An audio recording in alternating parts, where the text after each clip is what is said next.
Hello, everyone, and welcome to a live edition on YouTube of the Promised Land podcast with me, Scott Saunders, chatting about all things that are happening at Manchester United. Lots to talk about today in terms of outgoings. I wanted to focus on who potentially might be sold by United, what the right decisions are to make over the course of this remaining final month of the transfer market. Rasmus Hojlund on the agenda has been starting matches recently in pre-season, among the goals again. But Josh, hello, mate. Might nab myself an early finish from work now so I can tune into the live properly. Hello, mate. I will crack on. So please join me if you can. I'll be talking about Rasmus Hojlund today. I'll be talking about Alejandro Garnacho as well, because there's lots of speculation around him and where he wants to go. But Ruben Amorim said what he said after the Europa League final for a reason. I want to dig into that and talk about how United, they need to make statements. They really need to change their reputation in the transfer market. And I think standing firm on sales, as you might see by the thumbnail, don't back down, I think I wrote in the thumbnail, is the most important thing here. I think United really need to start making a point. And I don't think there's any better player to make it with than Alejandro Garnacho at the moment. Obviously, Jadon Sancho and Antony as well, potentially on the agenda to go, but things are taking time. And I think these guys, or in Antony's case anyway, he's trying to force the issue and trying to get the transfer that he wants that isn't best for Manchester United. So join me for the stream if you would like to do so. Get in the comment section. Tulip Plays says, what's good, Scott? Good, Scott. Lots of things today. It's a lovely, bright, sunny day. Not so much actual the former Robbie Williams of 90 min. Very interesting. Thank you very much. Thank you very much. Yeah, get in the comment section. Subscribe to the channel if you've not done so already. I'd really appreciate it if you could do that. Hit that subscribe button, hit the notification bell so you never miss an opportunity to catch me live if you want to catch me live, or you can come back later on and drop in the comments, watch me back later. Also, subscribe to the podcast as well on audio, Apple and Spotify if you would like to do so. Please do. Apple, Spotify, any other audio platforms you can get this podcast on.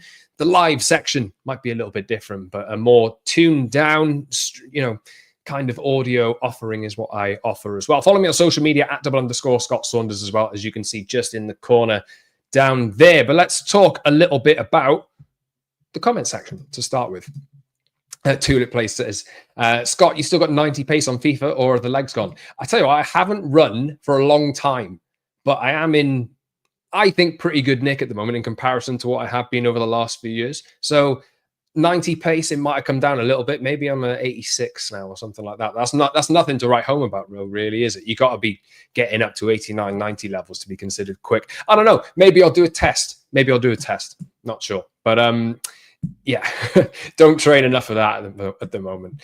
Tell me about Man U. I will tell you about Man U. Hello, by the way, mate. Please subscribe to the channel if you've not done so already. I will tell you about Man U and my thoughts now. I'm going to be talking about Rasmus Hojlund if you're just joining, Alejandro Garnacho, Sancho, and Antony as well. So let me know what you guys think of Rasmus Hojlund. I know he is very much not a favorite at the moment. I think a lot of people want to see him go. But with the Benjamin Sesko stuff, Tulip Plays, you're right in here today. I used to watch 90 Min all the time. You were holding it down in our darkest moments. I know it's hard. It was like we weren't doing the show towards the end of last season. The dark moments never end, though. You are absolutely right. And I'm very glad that we ended the show towards, I think, in like November last year. I'm very glad that I didn't have to sit through the rest of last season, because it was absolutely god-awful. It was a struggle enough to do this podcast as it was.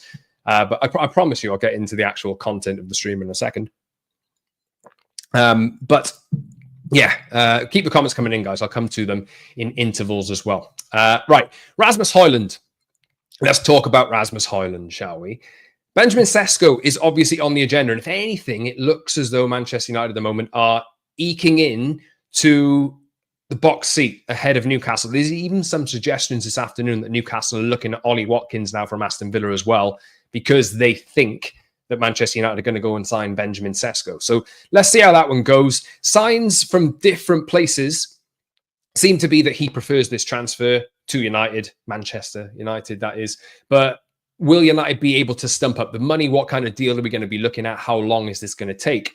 You know, it is interesting to see how this is going to develop. But the question remains then, what happens to Rasmus Hojlund? Because he's, in his own words, he's not being told anything by the club at the moment. He made a point the other day after the friendly against Bournemouth. He made a point in the mix zone. So the mix zone, if you don't know, is basically a place where the players like walk through after they come out of the dressing room, and journalists kind of go on the other side of a fence and try and, you know, grab voice bites or voice clips or something like that.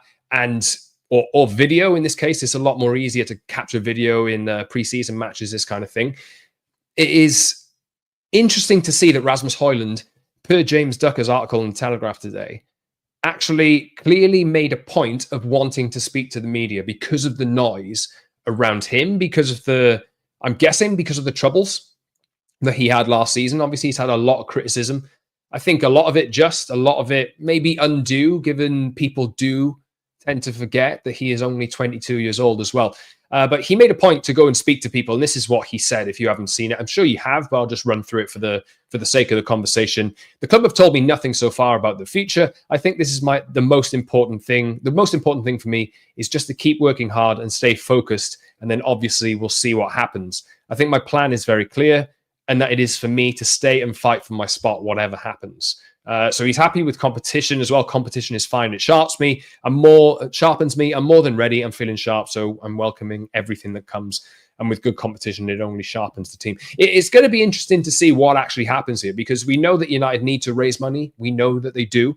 But there are a certain group of players referred to as the bomb squad who United still haven't been able to shift. Marcus Rashford has obviously gone out on loan, but you know, no actual money coming in. It's more money saved that is the benefit that United are getting out of that one for Marcus Rashford. But you got Anthony left, you got Jadon Sancho left, you got Terrell Malacia and Alejandro Garnacho as well. And I'll be talking about those guys in a little bit towards the, you know, after this Rasmus Hojlund section. So get your comments in on those guys as well.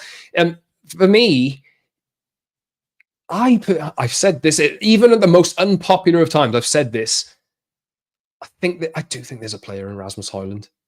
I actually do. And I think it's maybe easier to kind of put that argument across now that we're in pre-season. We are judging this lad who joined the club at 20 years old on what the expectations and standards are for a player at Manchester United. And he's 20 years old coming in. We were talking at the time about signing an experienced striker to work alongside him so he could come in, learn the trade, learn off that more experienced striker, and maybe succeed them down the line. Harry Kane was the talk of the town at the time. Obviously, they didn't get him. And Rasmus Hojlund then was thrust into the limelight. He spoke in this conversation as well about Anthony Martial being injured quite a lot, so he didn't have too much help. And even the players around him last season, your Garnachos, your Rashfords, these are players who wanted to make that kind of run from out wide inwards, you know, or if they had the ball like on one of the flanks or something like that, they would try and cut inside and have a shot or something like that. Their first inclination was not to pass to the striker or set the striker up. So he's been feeding off scraps a lot of the time. Of course, he has not done himself any favors either. You can criticize him for a lot of things in like the first touches, the inability to win duels with defenders, the wrong decisions at the wrong times, lots of stuff. You can kind of push back on Hojlund and say he's not good enough. I like completely get that and I completely understand that. But I think for me, there is still a player in there that will somewhere end up scoring a lot of goals. And if he goes to Leipzig in exchange or something like that, then maybe that happens. I don't know. It's certainly a lot easier to score in the Bundesliga than it is the Premier League. But so that's what he said. To me, though, I think you can't read too much into preseason, but a lot of people are talking about maybe a little bit of a different feeling around the club at the moment. You've obviously had the players who've been excluded and left at home. And a lot of people have been talking about the improved culture, the improved mood around the club. The training camp, obviously, I think they've been out in Chicago and different places in the US over the last few days and few weeks. There's a lot of positivity coming out of that. And you're starting to see United maybe put in some small suggestions that they are maybe over the worst of it. Obviously, during pre-seasons over the last few years, United have done pretty well and then been absolutely crap in the league. And you don't really want to take too much encouragement from what you've seen in preseason so far because they are friendlies. But if Ruben Amorim's history, a lot of sporting fans talk about Ruben Amorim taking a preseason and managing to kind of knit this team together, and then they're just miraculously different. They all seem to work for each other. The energy seems to be up. I've talked a little bit over the last few days about the players looking like they seem physically fitter. The energy is better. They looked a lot sharper than Bournemouth the other day. Bournemouth can still obviously catch up, and there's still a couple of weeks for that yet, but the signs are promising. You would much rather see your team in preseason look like it's improving and going into the new season rather than it looking like in utter disarray. And I think you need to take it with a pinch of salt, obviously, but I think there's last two performances have been pretty good. United play Everton at the weekend as well, Saturday night, I think, or something like that. Tulip Player says he's Lukaku minus all the goals. Yeah, and that is an opinion that people have. For me, I think, well, Lukaku, you say minus all the goals. Maybe that is the only thing that he can really offer. But generally, he has had really good seasons from Lukaku in the past in the league. I personally think that there is a better player in Rasmus Hojlund than we're seeing. I think in the first season, a lot of people were willing to give him time. It was only last season, really, which was the worst season that I have ever seen Manchester United have. That was the worst season I've seen United have, ever. So there's complete, fear. If you're in that camp of wanting to get rid of him, completely understand that. But I'm kind of going on the basis here that United will end up signing Sesko, because I think, if anything, it is leaning towards that Benjamin Sesko wants this move, and it is leaning towards United actually wanting to do the move. It's now about how they're going to get that move done and how quickly, obviously. But I'm looking at the striker situation on the whole at the moment and thinking, are you going to be smart to let Rasmus Hojlund go and potentially put Benjamin Sesko, whatever you think of him, you might think that he's going to be better. He is, a giant 6'5", but still raw. I think he can be a success potentially because of the support around him. But at the same time, what if he gets injured? What do United do then? They don't have another striker in that mold. So to me, I think, while I understand there may be a significant need to sell to recoup money, I do think there's merit in keeping Rasmus Hojlund, even if Sesko comes in, purely because there's been enough signs over the last few weeks that Rasmus Hojlund is starting to get it. He's even coming out a little bit more confident in himself. And I think it would be quite healthy if he's up for the challenge, as he has said he is. Remember those quotes just there. I think my plan is very clear, and that is for me to stay and fight for my spot, whatever happens. Competition is good, and it only sharpens the team. I'm ready. I'm feeling sharp, and I'm welcoming everything that comes. It's interesting to see that is his attitude for me. And I would prefer United to go and sell those other players first. I'll be talking about in a second. I would prefer United to go and sell those players first and put these guys together for them to support each other and push each other. They're both 22 years old. They could both probably benefit from the other one pushing them for the spot. I think it's pretty much guaranteed if Sesko joins, he's going to be first choice. But what if Sesko goes 5 games from the start of the season without scoring a goal? Everybody then is going to be piling on Benjamin Sesko in the same way they've been piling on Rasmus Hojlund. There is these guys have to perform. How do you get them to perform best? Do you give them guarantees that they're going to be in the team all the time, or do you make them work for it? For me, I think you work for it. So if Hojlund wants it, let them battle it out. And there are still a bunch of other players you need to recoup money on anyway. That's my opinion on this. That's what I think United should do. Obviously, I'm not in the weeds with the financials and the decisions and this kind of thing. So there may be a drastic need for United to go and sell Hojlund to recoup that money back and, strengthen the cash position. I don't think it'd be short of interest either, to be honest. Maybe there's, I see Grace is back in the comments as well. I'll run into your comments in a second. It is, for me, United need to create competition for places. And for me, I don't see Joshua Zirkzee as the kind of striker, centre forward that Ruben Amorim wants to use. I think, if anything, the way he fits into this team is more of a 10. He can play that striking role, but he's a completely different striker to a Hojlund or a Sesko for me. Chido Obi, too young at the moment as well. There's always the option of selling Hojlund and getting a an experienced striker who can potentially come in and just be comfortable with having that secondary role, who just has some Premier League experience that maybe Sesko himself can learn from. There's been a lot of talk about Jamie Vardy over the last few days from certain people in the comment section on this channel. Anyway, not an overly popular opinion, but I do see the logic in it. Let's jump into the comments 1 second. Hello, Fred. Good afternoon to you as well. Tulip Plays again says Hojlund's value keeps going down every year. Might as well sell while we can. Do you think, look, and if he does leave, this is my preference on Hojlund. If he does leave, obviously, like I say, obviously, if the cash is a problem and United need to raise cash and they can get a permanent deal done, I would understand that. I think it'd be a shame personally.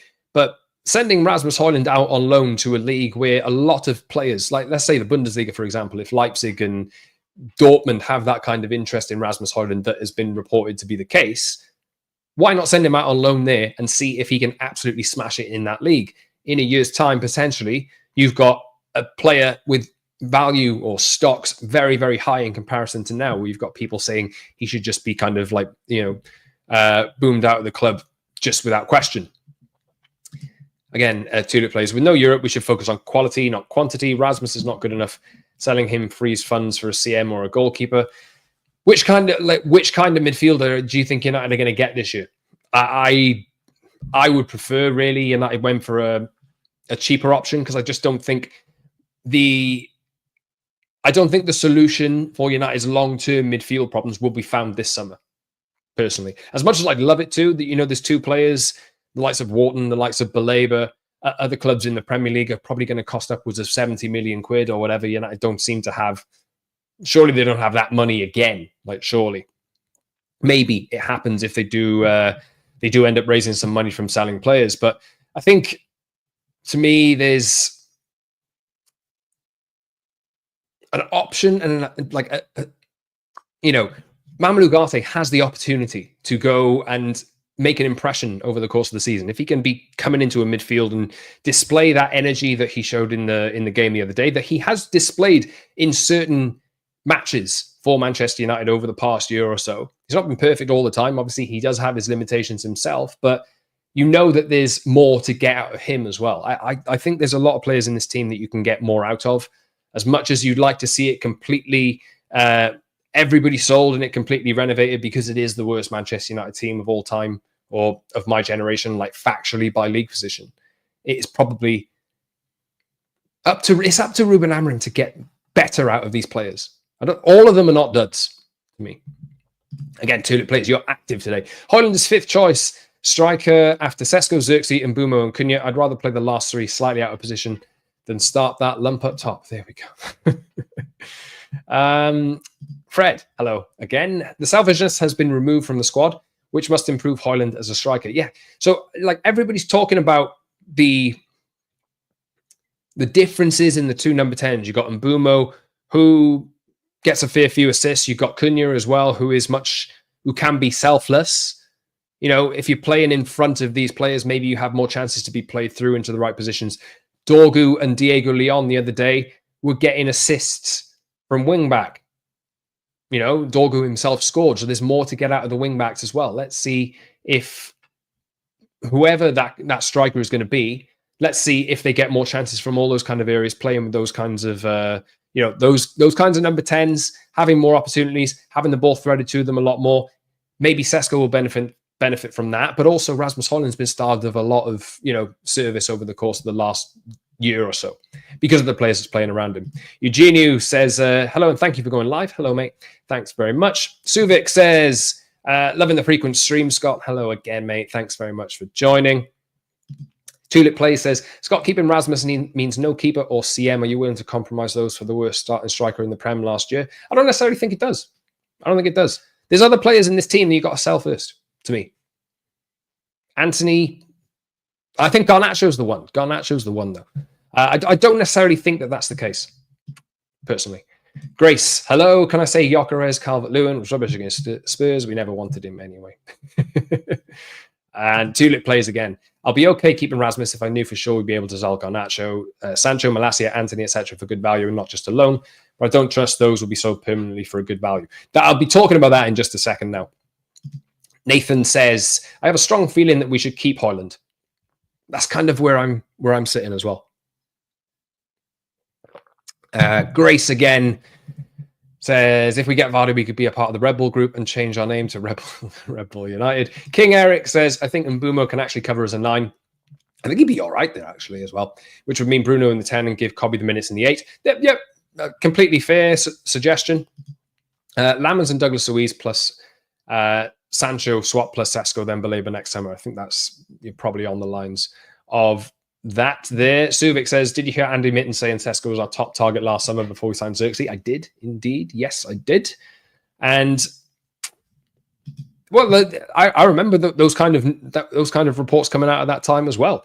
Obviously, Andy Mitten's very, very, very in line and understands a lot of what United are trying to do. Very, very good journalist, by the way. And, you know,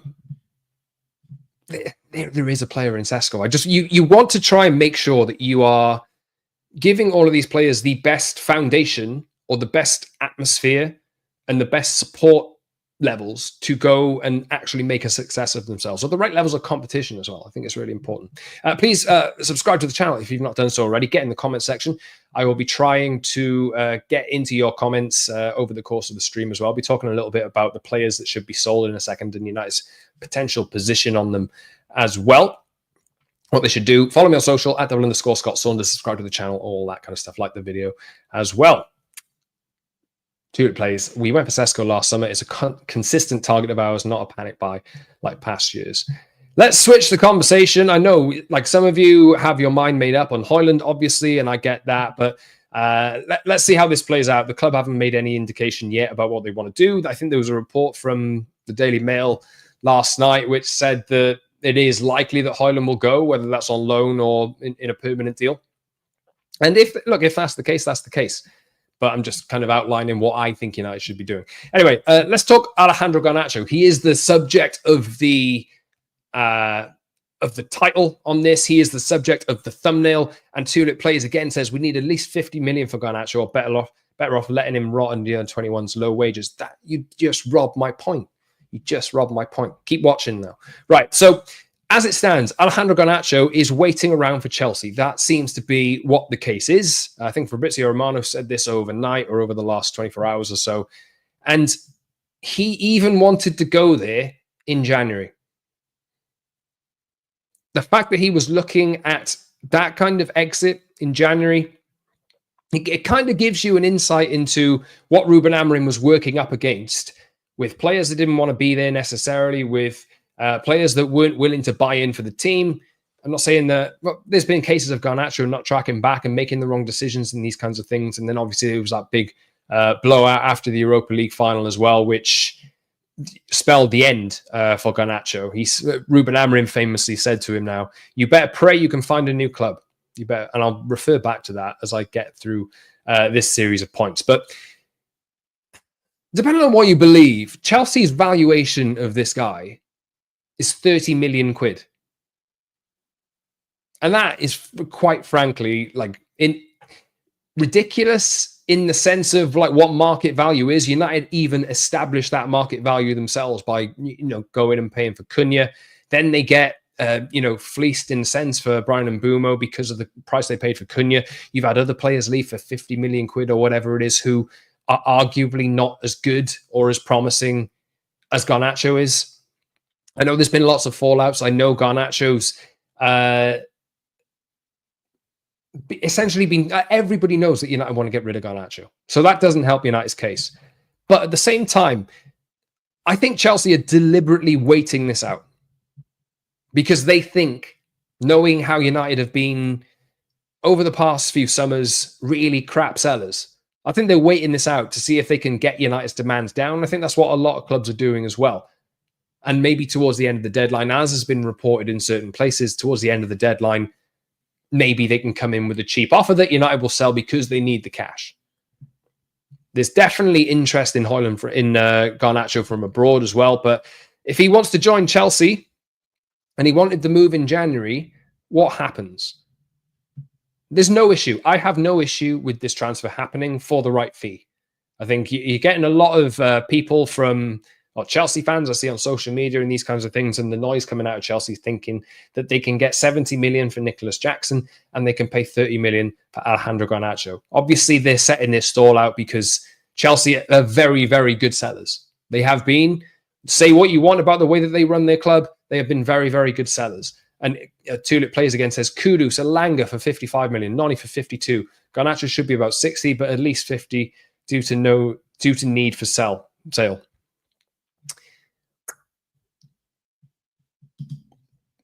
Bitcoin says, if Chelsea wait till the end of the window and bid 30 million, would you accept it? I'll get to that in a second. Right. So before I came on the stream, I did a comparison between a player that Chelsea have signed. Subic, you're onto one there in the comment section. Look, I did some. Chelsea signed Jamie Gittins this summer, right? And I think it was just picked up in the comment section there. They signed Jamie Gittins for 51 million quid. I think it was 48 million guaranteed plus 3 in add-ons or whatever. Jamie Gittins has played 107 games for Borussia Dortmund, scored 17 goals, and got 14 assists. I think this is all competitions. And he's 51.5 million quid that he's just been sold for. Alejandro Garnacho has played 144 games for Manchester United, has scored 26 goals, and has 22 assists. So it's kind of in line on the rate of matches versus goals and the ratios. Obviously Garnacho does better on all of those. He's played more games, scored more goals, got more assists, but I think I haven't calculated the exact rates for goal contributions per game, but you get the idea. They're pretty similar. If Gittins had played another 30-odd games for Dortmund, would his numbers be similar? Potentially. Probably be a little bit worse. If anything, Garnacho, to me, seems like he's got a little bit of a better record. Alejandro Garnacho is also playing in a far more difficult league. A far more difficult league. We have seen so many players over the last few years play in the Bundesliga, have a fantastic time in the Bundesliga, have their reputations chucked up to here, have a big transfer, and then come in and flop. Chelsea know this themselves. They're trying to get rid of Christopher Nkunku at the moment. It's just not gone right for them at all. United have seen it themselves. Jadon Sancho. There's been so many players who've come in from the Bundesliga having absolutely smashed it. Chances are that is more akin. Like Haaland is your outlier. These kinds of players are your outliers. 26 goals and 22 assists in 144 appearances. Regardless of whether United want to sell him or not, for me, do not back down on this transfer. Do not back down on this transfer. If you have a valuation, and I don't know what it is, I'll get to mine in a second, stick to it. I think there's been talk over the last few weeks that United had dropped down their valuation from about 60 million quid to 40 million, and that's kind of where we are, I just remembered. But they really need to stick to it. If 40 million is acceptable for them and it works for them, I can maybe just about understand it. For me personally, I think it's been pointed out in the comments, 50 million quid is what you should be looking at because that's the market rate. Brentford absolutely tried to pull United's pants down with Bryan Mbeumo because they argued that Mateus Cunha at 62.5 million quid or whatever it was had set the market standard. We've seen so many players, either wingers or attackers, these kinds of players who haven't contributed like massive amounts, some of them, have gone for 50 million quid. That seems to be your going rate at the moment. And I'd argue completely frankly that Garnacho is in that mold of players in that value range. 50 million for me is, I would take. I think somebody asked me earlier, would you take 30 million quid? I wouldn't. T2 says, what's mental is only Doué has better goal assist numbers than Garnacho for players that age. He's a 60 million player at minimum. I think so. Fred says, the get another club quote is why we're in this situation with Garnacho. The club will be taken for a ride. I hope Amrim learns a lesson for the future. Let me ask you this. This is one of the points that I wanted to kind of get across. Amrim's line was, you better pray that you can find a new club. Obviously, that gets out because I'm guessing where it's come from, maybe it's Garnacho. The fact that if he wants out of the club, that's probably going to strengthen his hand in order to get the mover he wants. But we're looking at Amorim for kind of saying that and drawing the line, right? And saying that he was wrong to do that. If anything, Ruben Amorim's top priority here is to change the culture for me. And if making an example of a player who isn't in it for the right reasons is the example to make, I back it personally, even if it's at the expense of United getting an extra 10 million quid. But do you think that Ruben Amorim thought that he could say that because Manchester United know that they have more negotiating power for a sale in this specific sale of Garnacho than any player they have on their books? Think about this. Have they known this all along? Would Ruben Amorim have done the same thing and said the same thing to Jadon Sancho, for example? I know that ship has sailed and he's very much out of the project. That was a problem of somebody else's doing. Anthony's made the decision on he didn't have the same treatment. It's just, I think it's a case of he doesn't exactly think that he's going to fit. But people have criticized this approach. But do you think United are taking this approach, or Amorim's taking this approach specifically with Garnacho, because this is possibly the easiest example that they can make of the club changing their culture when it comes to sales? Just a thought that I had coming into this, because Garnacho is, as I'm going to run through here, has interest from Chelsea, interest from other clubs in other countries. I think the likes of Leipzig, Dortmund were linked at one point. I don't know what these clubs are going to do or whatever. Atletico Madrid at one point were linked with a move for him as well. He's got 3 years left on his contract, £50,000 a week. I think that's what you're in the region of, 50 grand a week. This is not trying to get rid of Jadon Sancho. This is not trying to shift Marcus Rashford. Jadon Sancho was signed for 70 odd million quid, is one of United's highest earning players. Marcus Rashford, homegrown talent, obviously, but is one of Manchester United's highest earning players. That's a massive burden on the books.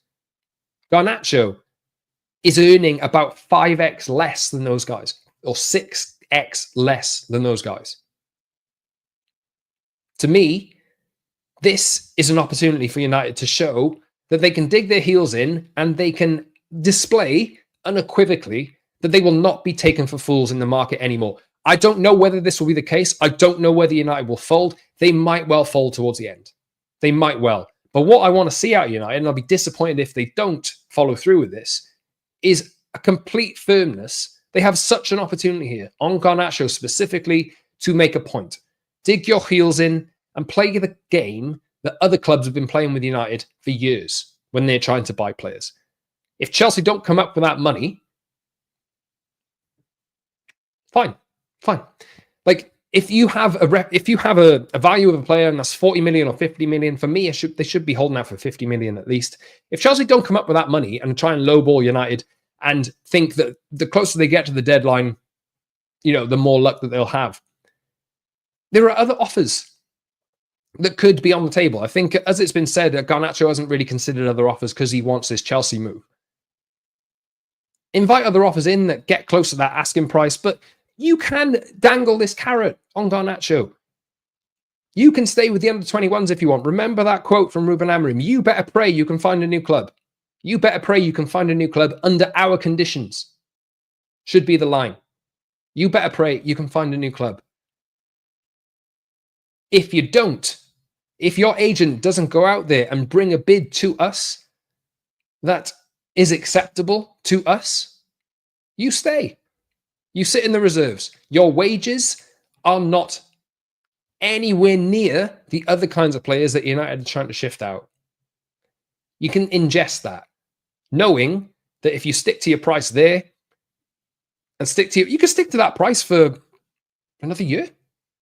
Really? Does Garnacho want that? He's going to miss out on the World Cup next year. To me. But I'd like to see, I think it's easier to do that and make that strategy with Garnacho than anybody else in this kind of squad or bomb squad that has been referred to. Easier to do it with Garnacho than I think anybody else in the same situation. United need to stop being played And if they kind of banish him with that threat of playing in the under 21s, if United don't get a deal that's suitable for them, you can sit this one out for me. As Tulip Play says there, Garner has low wages, so it's not a must get rid like Rashford or Sancho. Fred says, Scott, do you think it's become personal with the Garnacho handling? How do you mean personal? I don't know. Not really. I think like Ruben Ammon's been talking about rules and having players there for the right reasons and expectations. And we've had examples of Garnacho being late for things over the course of the past and stuff. And we're not privy to the behaviors. Obviously, a lot of stuff gets leaked. But for me, this kid has come through the youth system. Ultimately, I would like to see him go, of course. If they've made that decision, I'd like to see him go. But you have to make a point. Something has to change. Something has to change. United have to start making a point. They have to be tougher. T2 says, can you really blame Amorim for club leaks? No. I think they're trying to do something about it. But we'll see. King Eric says, am I right in saying Saudi window closes after hours unless the price is met? Keep him and then loan or sell there if he's still here. I think it usually does. I don't know for sure, but over the last few years, if I remember rightly, they do. Grace says, the club never sells players at their highest value. Rashford was 100 million a few years ago. Should have taken 100 million for Bruno, and we could have got 60 for Garnacho in January. Was the offer for Garnacho on the table in January for 60? Can't remember. Tulip plays. If we saw Bruno and won the final, we'd have Gyökeres, Delap, Mbeumo, Cunha, Baleba, and Donnarumma. I don't know. I don't think United would have, personally. Not yet. Tulip, absolutely active today. Amorim said they shouldn't wait till the last minute thinking we will waver on our value. Yes, he's even said it himself. They will return to training. Garner's been warned. 50 million or you can rot in the under 21s. Michael Hill says, just tell Garnacho, unless it's 50 million, he stays. He's on a low wage, so we should use him as an example. He will miss the World Cup unless he breaks into our team. It sets a parameter for future dealings. Exactly. Absolutely does. And there's other players in this squad that you can't really take this position with because of the wages they're on, because of amortization costs on their contracts. Jadon Sancho specifically here, Anthony specifically here. These kinds of guys, you can't maybe make the same point. Or maybe you can. Look, if United are steadfast and very willing to stick to their valuation for these players, and it means that they're there still, I don't think you could take that risk personally on Jadon Sancho. I think you treat that as a different case, but there's been some indications over the last few days that Jadon Sancho is ready to take a 50% pay cut to go back to Dortmund. And my only thing to say there is, go on then, mate, make it happen. You know? For far too long, Jadon Sancho has been stealing a living off of, Manchester United. And it's just, you have to kind of cut that off, and you know that you're not going to be able to make, a significant amount of money back. But I think that there comes a point where you just have to get high-earning players like that off the wage bill as quickly as you can, and maybe that's why they did that with Marcus Rashford. Grace says, could Betis pay installments for Anthony? At the moment, per like what I've seen, the only thing they're willing to do is loan. But I think they themselves have made some money through sales over the course of the summer. So I don't know. Let's see. But Anthony, I think over the last few days you don't know where these reports are coming from and whether they're legit or not. But the latest update or word is Anthony's rejected Saudi and is prepared to wait for Betis to push through a loan again. And for me, United still have a month or so in order to kind of play that one out. And hopefully United do manage to get to a point where Betis do come up with the money. But again, he played so well in the second half of last season for them that, as Tulip Plays says again, Betis are broke. Tell Anthony we won't sell or loan to those brokies. Go to Saudi or get on our bench. I think Anthony's kind of in the middle here. I think Sancho you just have to kind of get rid of for even. I think they need to kind of sell for about 15 to 17 million quid in order for it to make sense. If you can do that and Jadon Sancho is willing to take a pay cut in order to go and play for Dortmund or whatever it is, then Absolutely. Just go and make it happen. It looked a few weeks ago as if he was going to go to Juventus. Doesn't seem to be the case at the moment, but fingers crossed that one gets sorted as soon as. Antony's a different case, like I say. So I don't know. I don't know what's going to happen. But for me, I think I wanted to make the main point really on Garnacho. Just go and tell these clubs that are trying to get United done on the cheap, go and tell them, no, we have a price. Juventus have to sell first, says Grace. That's correct, yeah. We'll see if they come back for Sancho. I don't know. But especially with Garnacho, go and tell these clubs that you have a price and you're not going to waver on it. And don't crumble. Again, I'll be disappointed if United do. I'll be disappointed if Chelsea win that. One of the reasons why I didn't want United to bring in Nicholas Jackson is because they would potentially be, as much as I don't think he's a good striker that people would have any patience with, and his finishing is erratic at best for me, I think don't go and play into Chelsea's hands. Don't give them what they want. Fred says, flipping the coin, is Amorim safe if none of the bomb squad have moved on? No, it's not up to... I think, if anything, I read yesterday as well that this bomb squad would be essentially put in the under-21s and kept away from the first team after they get back from the tour. So they're excluded. They're excluded. If these players want to go and play football and try and get into their international teams for the World Cup, they're excluded. You know, go and find a move that suits Manchester United. They're putting these warnings out there. Amorim is saying it himself. You will leave for deals that Jason Wilcox and Omar Barada are happy with selling for. Gray says, do you think we could have held out for a better deal with Barcelona and Rashford? Potentially. But I think knowing that one would have gone on a long time, knowing the financial troubles that Barcelona have, I think his wage being so big was such a drain on United's money that saving that as quickly as possible can mean that you're going to save X amount of money rather than waiting like right until August to do that loan deal, because I thought it probably would have ended up being a loan deal regardless. And that was probably the best way to go.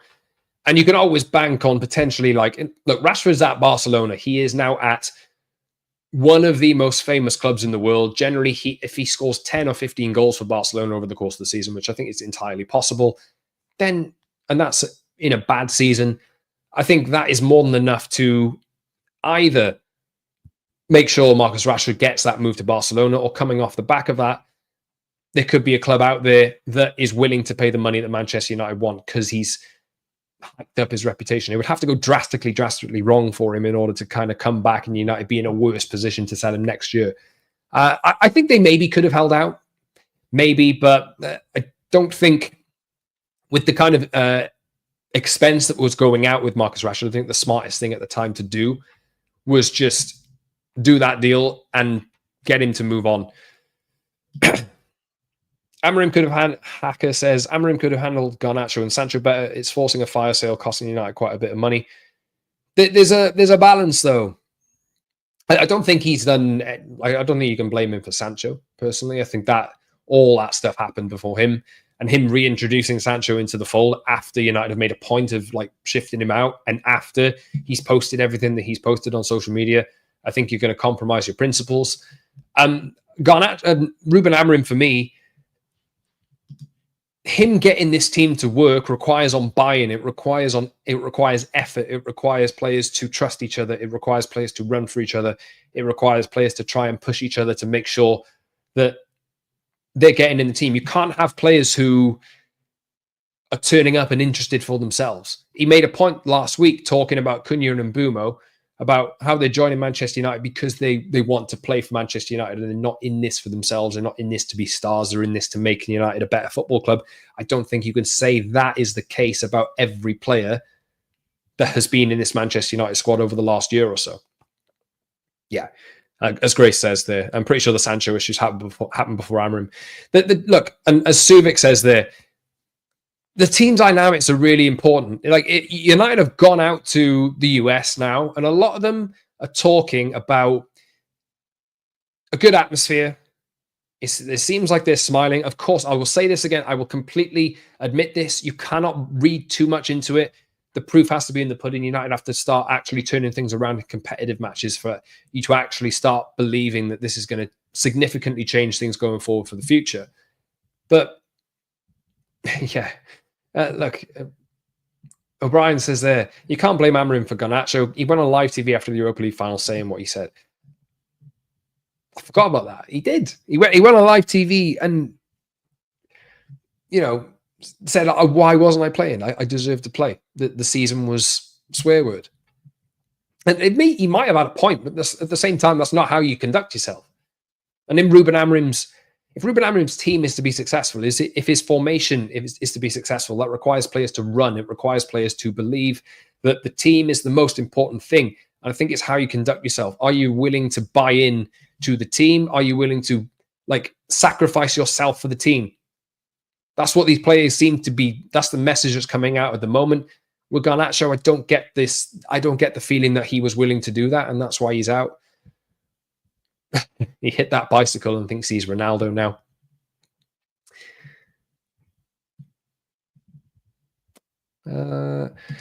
Nathan says, if the world didn't know about the drama in the camp, we could have gotten way more for players and had them go quicker. Yeah, I mean, maybe.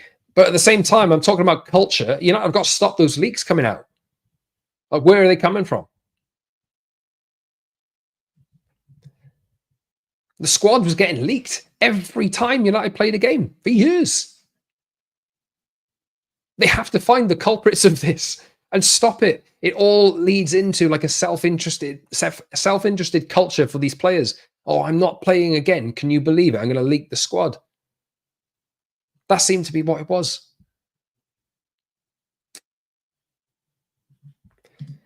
Grace says, do we sell Bruno next summer or is he going to be at United till he's 40? I've said this. I've talked about this on a few streams recently.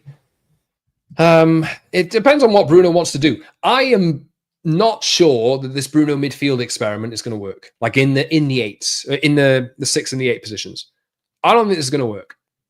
Or I need to be convinced that it will. I think you guys are right completely to have, and I have this worry as well. Worries about the midfield. I don't think United have enough energy and depth in there. I look at Casemiro and think, oh God, that could be a potential problem. You're relying on Ugarte. You're hoping Ugarte and Mainu can strike up a partnership, but at the same time that if all these new signings are going to play, which they should, that Bruno probably is going to have to play in the deeper midfield roles. I think for me, and if I remember rightly, the reports that are around this Bruno bid, the reports of interest from Saudi Arabia, look, I think they're getting a World Cup in the next few years, aren't they? And that they're going to, with Ronaldo coming towards, he's just signed a new deal, I think, but with him coming towards the end, I think the Portuguese market in particular has a lot of interest in Saudi Arabian, the league and football. So I think in their thinking is, let's go and get the next biggest Portuguese star. And I think Bruno Fernandes is that, probably. So there was interest last summer. There was interest this summer. United pushed it off, or Bruno pushed it off. This summer, my stance on it at the time was, if it was me, I would have taken the 100 million. If it was 100 million, you probably could have got that out. I'd have taken it, personally. I know that there's probably some people who don't agree, but I think my case on it was, if it was up to me, I would have taken the 100 million, but I think it should be up to Bruno.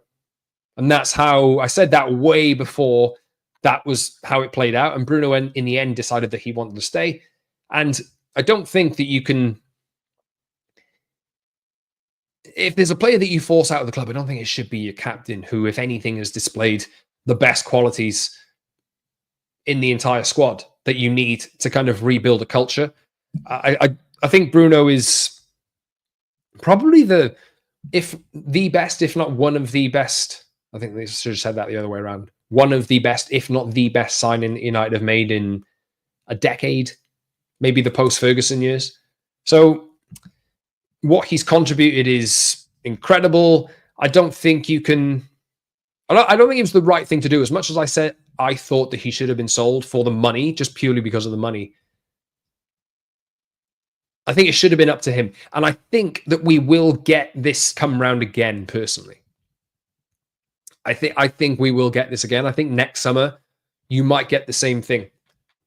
He's got 2 years left on his contract, maybe with an option left to extend. I think he's down till 2027 with an option to extend, if I remember rightly. So after, I think I did read it somewhere, or it was suggested somewhere that after the World Cup, Bruno Fernandes would potentially consider that move happening. He's rejected it now, but I don't necessarily think that is completely off the table forever. I don't think. T2 says, here's some quotes today that Bruno decided to stay really impressed the squad. Team spirit is a big thing. Hopefully it's changing. I think Diogo Dalot said that, right? I think he, I did read it somewhere that it was a really positive indicator that your captain has decided to stay by now.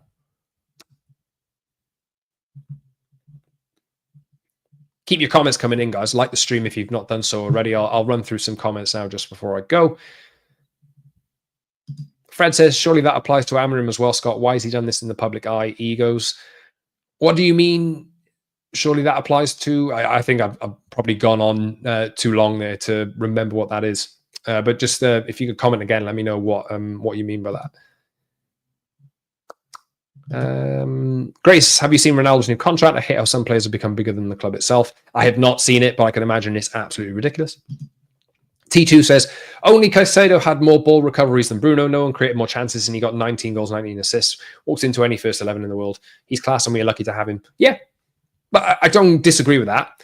I'm just saying, in terms of the money at the time, I thought that kind of money, 100 million quid, if that's what you were going to get. And it would have been, if it was anything less than 100 million, my answer changes. If it's 80 million, my answer changes.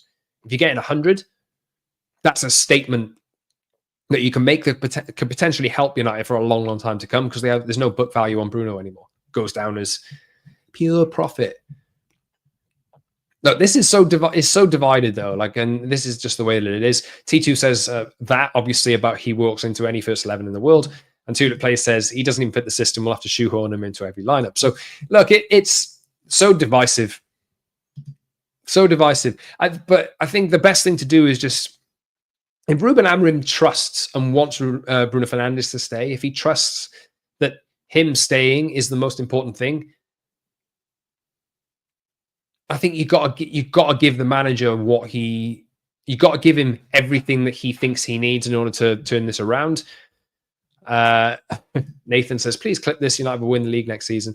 I don't think they'll win the league. I think they might surprise a few people, but I think everybody expects United to come 10th at best.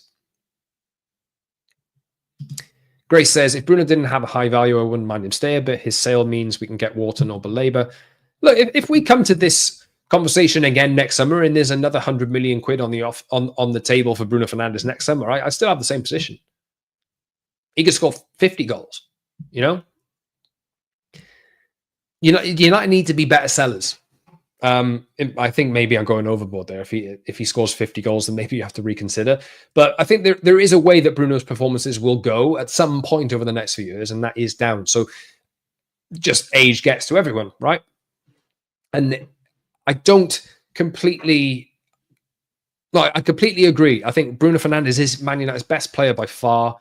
There's a big reason why he's staying. I'm happy that he's staying. I don't see a perfect fit for him in this system. Personally, I didn't from the start. I still don't. That's going to need to be kind of proven. Wow, Hacker, that is a hot take. I think United will finish above Arsenal. There's a lot of negativity around Arsenal at the moment, isn't there? King Eric says we're having a culture reset and Bruno's a huge part of that. Grace again says, I've read that one out already. Tulip says he's not quick enough for the 10 and not disciplined enough positionally for the 8. I think I'm with you there. I think he does give the ball away a little bit carelessly at times, and obviously the positioning thing as well. What I would like to see, though, is Bruno taking the manager's feedback on board and altering his game to be disciplined enough positionally to play in the 8. Because he's going to need to be disciplined enough positionally for the 8 because he's not that quick. You know, he's going to need to be really smart, and he's a really smart player, so I hope he can adapt. How would you feel if United spend close to 200 million on Wharton and Baleba next summer? Look, I think unless those two guys have a terrible seasons moving forward, I think they are probably the two high potential, proven Premier League midfielders that will probably go next for lots and lots of money. I don't know. Like I think maybe one of them for me. I think you have to fit Kobbie Mainoo in there somewhere, and I think there is. Or maybe I'm speaking in hope here. I think maybe there is a position that Kobbie Mainoo can hold down, and that will be in this midfield. He certainly looks like he's a lot sharper. He looks a lot stronger. So fingers crossed we can see. Wharton has Galactico energy, in my opinion. Suvik says, I like what I saw and felt in pre-season. The team looks happy off the pitch and sharp on it. Tulip says, if Bruno plays the 8 and has 10 non-pen goals, he's had a trash season. I want 5 non-pen league goals. That would mean he's doing his job as an 8, not leaving gaps in midfield, leading the counters. Look, maybe this is a season moving forward where it's going to be, dependent on the opposition, maybe Bruno will play deeper in the midfield. Maybe sometimes Bruno will play in the number 10s. I don't know how they're going to work this, I've got to be honest. Especially if United end up signing Sesko as well.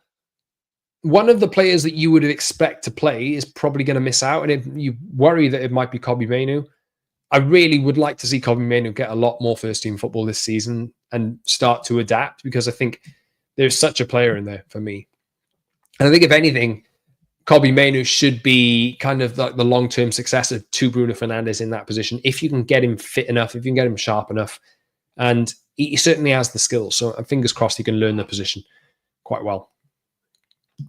People are really on this 200 million spending power for Baleba and Wharton, aren't they? Look, guys, it's been good to spend some time with you today to chat about Manchester United and all that stuff. Please subscribe to the channel if you've not done so. If you've liked this stream and you have not subscribed already, please hit the subscribe button. Get in the comment section as well. I'm going to have to round off soon enough to go and do what I've got to do on a Friday night. Grace, I remember before you love Diogo Dalot, don't you? For me, I think you get enough playing time, to be honest. I'm not quite as high on Diogo Dalot as you. Suvik says, great show, Scott. Thank you very much, mate. Please subscribe to this channel. Please subscribe to the Promised Land podcast on Apple, Spotify, and all of these different audio places. W Stream, Tulip Place. So many comments today. Thank you so much, mate. Really, really appreciate you guys dropping it. Dalot is mid. There you go. Right. Anyway, I'm gonna shoot off now. Really appreciate you guys for spending the stream with me. If you're watching this later on, please drop a comment in the comment section below and let me know what you think of anything that we've discussed over the course of this stream today. I had to be a little bit earlier today because of stuff I'm doing this evening. But thanks for joining, everyone. Subscribe to the channel. Follow me on social at @_Scott Saunders, next Instagram and TikTok. And I'll see you soon for another Promised Land podcast, live stream, or whatever it is. Until next time, have a great weekend, everyone, if I don't see you. And see you very soon for another one. Until next time.